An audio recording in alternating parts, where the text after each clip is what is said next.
Madame, Messieurs, c'est un réel plaisir de vous retrouver pour faire le point de l'actualité de la mi-journée au sommaire de cette édition du journal. Ils sont plus de 800 000 finalistes du secondaire qui participent aux épreuves de la session ordinaire de l'examen d'État édition 2020-2021.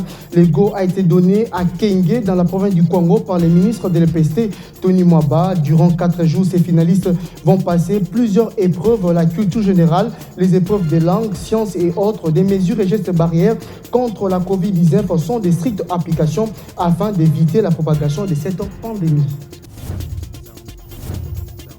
Vers la prorogation de l'état des sièges pour la 7e fois consécutive, une plénière est convoquée cet après-midi à l'Assemblée nationale où les élus nationaux sont invités à prendre part à cette séance qui sera axée sur l'examen et l'adoption de la proposition de loi portant poursuite de cette mesure sécuritaire dans les 2 provinces placées en état de siège par le chef de l'État.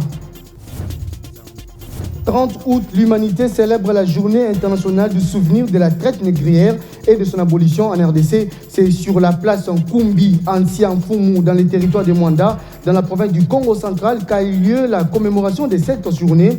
Pour les patrons de la territoriale, cette commémoration marque à la fois les souvenirs d'un passé douloureux et la victoire sur les chemins de la conquête de la liberté panafricaine.